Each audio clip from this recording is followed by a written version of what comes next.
ভাইয়ের নাম কি? মোহাম্মদ লিমন।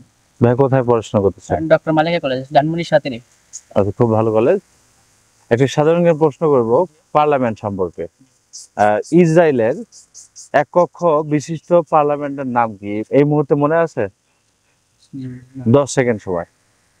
ইসরায়েলের এক কক্ষ বিশিষ্ট পার্লামেন্টের নাম কি? ইসরায়েলের এক কক্ষ বিশিষ্ট পার্লামেন্টের নাম হচ্ছে নেসেট। এখন আপনাকে বলতে হবে যে এটা মনে রাখার টেকনিক, যেমন আপনি ভুলে গেছেন, মানে এই মুহূর্তে মনে পড়তেছে না, তো এরকম অনেকেই ভুলে যেতে পারে বা সব তো মনে থাকবে না।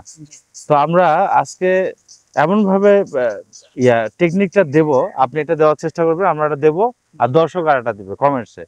তো এটা যেন সারা জীবন মনে থাকে, এটা মনে রাখার টেকনিক দেন। এই যেমন আমি এখন শুনলাম আপনি বললেন, যদি এটা আমার একটু আবার জিজ্ঞাসা করে, তারপর বলতো বা আমি কাউকে জিজ্ঞাসা করলাম যে ইসরায়েলের পার্লামেন্টের নাম কি, তাহলে জিনিসটা মনে থাকবে, এভাবে মনে রাখা যায়।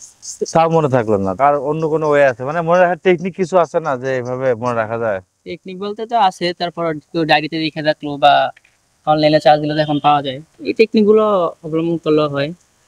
আচ্ছা, সুন্দর একটা কথা বলছেন, আমরা একটা টেকনিক দেওয়ার চেষ্টা করি।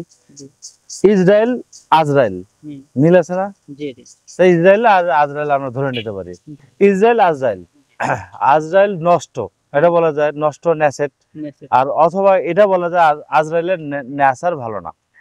আজরাইল এখন নষ্ট, অথবা আজরাইলের নেসার ভালো না, নেসার থেকে নেসেট, এভাবে হয়। হয়। তা আপনার কাছে কেমন লাগলো? ভালো। মানে ওয়ার্ডের ভিতর থেকে অ্যান্সার গুলো নিয়ে আসার চেষ্টা করতেছে। তাহলে অসংখ্য ধন্যবাদ আপনাকে।